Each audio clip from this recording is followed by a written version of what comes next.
उद्धव ठाकरेंना जळीस्थळी फक्त कंत्राटदार दिसतात, आशिष शेलार यांचा ठाकरेंना टोला।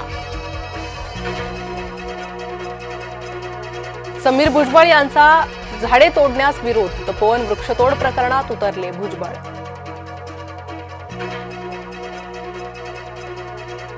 विमानसेवेला तांत्रिक अडचणींचा फटका बसणार, A320 विमानाच्या तंत्रदुरुस्तीसाठी उड्डाणे थांबवणार, विविध विमान कंपन्यांची उड्डाणे उशिराने।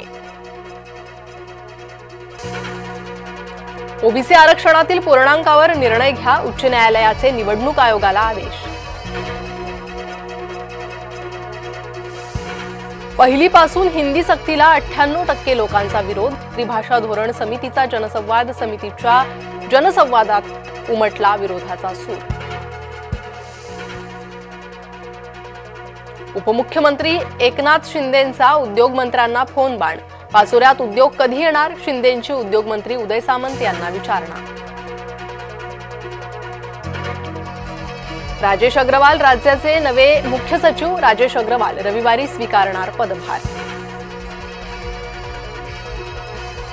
शहरातील बांधकामांच्या पाहणीसाठी नेमली समिती, उच्च न्यायालयानं नेमली 5 सदस्यीय समिती, वायू प्रदूषणाबाबतच्या मार्गदर्शक तत्वांच्या अंमलबजावणीची पाहणी। मुख्यमंत्र्यांचे खासगी सचिव विद्याधर महाले अडचणीत येण्याची शक्यता, महाले यांच्या विरोधात निवडणूक आयोगाकडे तक्रार, राज्य निवडणूक आयोगाने दिले चौकशीचे आदेश।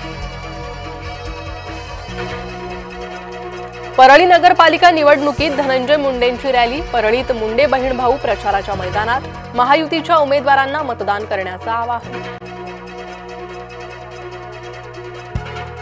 नाशिकच्या तपोवनातील एकही झाड तोडणार नाही, झाडं तोडण्याचा कुठलाही निर्णय अद्याप झालेला नाही, नाशिक मनपा आयुक्त मनीषा खत्री यांचं वक्तव्य। मुख्यमंत्री देवेंद्र फडणवीसांना दिलासा, काँग्रेस उमेदवार प्रफुल्ल गुडघे यांची याचिका फेटाळली, ईव्हीएम वरील निवडणूक रद्द करण्याची केली होती मागणी।